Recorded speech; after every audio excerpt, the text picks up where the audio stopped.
All right, Shalom. First and foremost, I want to give all praises, honor, and glory to Yahweh, Ba'ashem, Yahweh Shai, Ba'ashem, Rakakwadash, double honors to the apostles, elders of Great Millstone.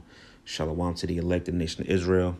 This is Aratazah from the GMS, Great Millstone Atlanta camp, with a quick video. All right, just want to bring out a couple of scriptures dealing with the topic of diligence. All right, seeing that this week,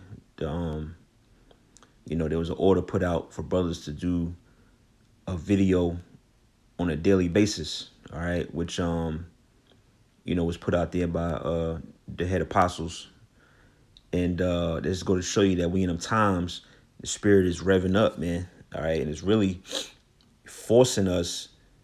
All right, which is basically it's hard. It's hard to be slothful now. All right, it's really hard to half-ass and bullshit around where the spirit kicked it up into the higher drive where you gotta proclaim, all right, the word of the Lord daily now, man.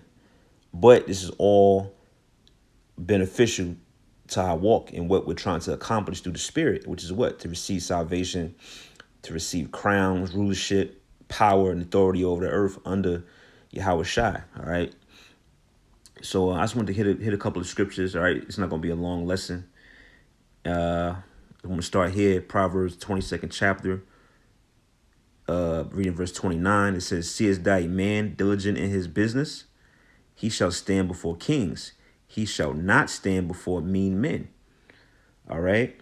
So it says, "Seest thou a man diligent in his business?" And a good example is Apostle El Tahar. All right. Now, of course, all the other apostles and different elders and brothers. All right. But I'm highlighting Apostle Tahar because he's the head of our church. All right. The head of our camp.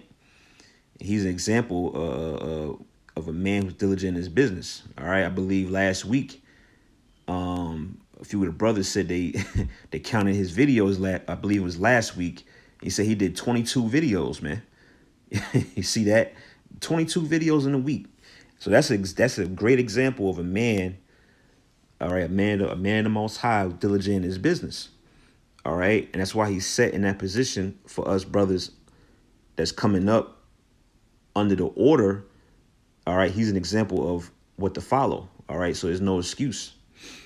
Okay, so it says, "Seest thou a man diligent in his business? He shall stand before kings." Meaning what? Really, essentially, be a part of the 144,000, the elect, because those are going to be the kings that's going to rule the earth in righteousness in a very near future. And it's coming rapidly, man. The prophecies are moving, all right, at a rapid pace, and it's going to end with America being destroyed and the kingdom of heaven being set up. But the kings that are going to rule are what? The Israelite men who are diligent in their business. So it says, "He shall not stand before mean men." All right, meaning that word mean right there is talking about a man who is low, or a man that doesn't have any status, basically a nobody.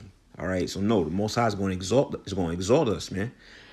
those of us are the hopeful elect that's diligent in the business of Yahweh Shem Yahweh Shai. The Lord's going to elevate us from our low state and put us in a high ranking office.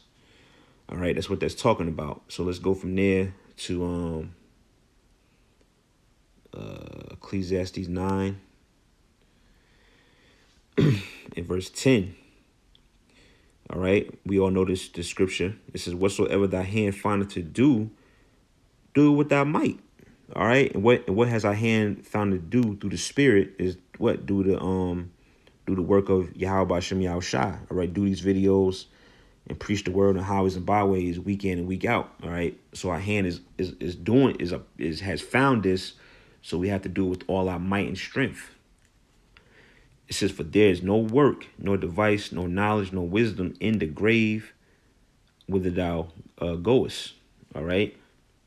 So while we're alive and we remain on this earth and we have the strength to push this word, that's what we got to do. We got to do it all out, man. All right, because we at the end. We at the end of Esau's rulership. We at the end of this kingdom. All right, there's no reason to want to kick back and just kind of,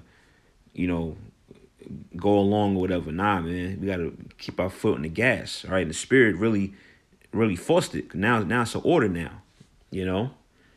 And if you start slacking off and you tire out, you gotta figure it out, man. Pray to the Lord, because like Apostle R said, we're supposed to be meditating and thinking about Israel, thinking about the scriptures on a daily basis anyway. All right, so you'll get video topics, you'll get lessons. We still should be reading daily. And that's how I found this scripture in Proverbs 22. I was reading Proverbs 22 earlier this morning, and I was like, oh shit, you know what? I'm gonna do a lesson on this scripture. And you just attach 2 or 3 more precepts to it, and boom, you got a lesson. All right. So all of these things, we have to do as a hopeful elect, striving for salvation, striving for the authority on the earth. We got to put the work in, man. And there's no other way around it. So let's get another one. Romans chapter 12, starting at verse 10. I believe it. Yeah. Romans 12 and 10. All right. It says, be kindly affectionate one to another with brotherly love and honor, preferring one another. Verse 11, not slothful in business, fervent in spirit, serving the Lord. See that? So this is not slothful in business. All right. Slothful means to be slack. All right. And the business, again, is what? The business of Yahweh Hashem Yahushua. It's just ministry. Fervent in spirit, serving the Lord, meaning being on fire. All right. What comes to mind is Revelations chapter 3. And I believe it's the 15th verse, which speaks about being hot or cold and being lukewarm. All right. If you're lukewarm, the Most High spew you out of his mouth. So that's not what we want to be. All right. We don't want to be spewed out the Lord's mouth. Brothers want to remain and endure to the end. So we have to be on fire and fervent in spirit. Verse 12, it says, rejoicing in hope, patient in tribulation, continuing instant in prayer, distributing to the necessity of saints, given to hospitality. All right. So these are all the things we have to practice on a daily, weekly, monthly, yearly basis. All right. Praying, being patient in our tribulation, charity. All right. This all comes with the work of Yahweh Shem Yahushua. Okay. Let's see. Let's get one more, and I'm gonna go ahead and sign off. I'm gonna go to the Apocrypha though. Let's see. Ecclesiasticus 43, and I think it's 30. Yeah. All right. This is Ecclesiasticus or Sirach 43 verse 30. When ye glorify the Lord, exalt him as much as ye can. You see that? In a way, example of glorifying the Lord is publishing his word, speaking his word. All right. Glorifying and uplifting his name. Okay. It says, when you glorify the Lord, exalt him as much as ye can, for even yet will he far exceed. And when ye exalt him, put forth all your strength. All right. Yeah. Going back to, what's that? What we read, Ecclesiastes 9th chapter, where it says, do it without might. All right. It says, put forth all your strength and be not weary, for ye can never go far enough. You see that? So when it comes to exalting the name of the Lord, and preaching his word, we can't go far enough, man. And we can't be weary, which goes to essentially being slothful. So that's what the Spirit is pushing us to do. It's forcing us to do it, man. To glorify the Lord and push his word out, because we at the final stretch. This the fourth quarter with with a few seconds left on the shot clock or whatever, man. So the Lord is pushing his men to make that final push so that this thing could be ended, man. All right, Lord willing, we of the elect will receive all the benefits that come from being diligent and staying on fire in the Spirit. So, I just wanted to put a couple of scriptures out there. All right, Lord willing, you was edified. Giving praise, honor, and glory to Yahweh, B'Shem Yahushai, B'Shem Rakakwadash. And Lord willing, to the next lesson. Shalom.